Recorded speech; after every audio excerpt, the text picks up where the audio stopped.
ԱՄՆ-Իրան փոխըմբռնման հուշագրի ամբողջական մանրամասները դեռևս չեն հրապարակվել, թեև երկու կողմերի պաշտոնյաները մասնակի տեղեկություններ են տրամադրել դրա բովանդակության վերաբերյալ, հաղորդում է Ալ Ջազիրան։ Իրանի ազգային անվտանգության խորհուրդը հայտարարել է, որ համաձայնագիրը դադարեցնում է մարտական գործողությունները բոլոր ճակատներում, ներառյալ Լիբանանում եւ վերացնում է Իրանի նավահանգիստների նկատմամբ ԱՄՆ-ի ծովային շրջափակումը։ Երկու կողմն էլ հաստատել են, որ Իրանի միջուկային ծրագրի եւ պատժամիջոցների մեղմացման վերաբերյալ հետագա բանակցությունները կանցկացվեն 60-օրյա ժամանակահատվածում, Շվեյցարիայում ուրբաթ օրը հուշագիրը ստորագրելուց հետո։ Թրամփը հայտարարել է, որ ուրբաթ օրը Հորմուզի նեղուցը կլինի բաց բոլորի համար, իսկ փոխնախագահ Վենսը նշել է, որ այդ 60 օրվա ժամանակահատվածում որևէ տուրք չի գանձվի։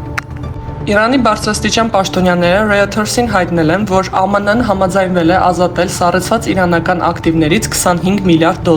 եւ որոշակի ժամկետներով չեղարկել նավթային պատժամիջոցները, սակայն Վենսը կտրականապես հերքել է այդ պնդումը, հայտարարելով, որ Վաշինգտոնի կամ նրա դաշնակիցների կողմից չի եղել պատժամիջոցների որևէ թուլացում կամ ակտիվների ապասառեցում։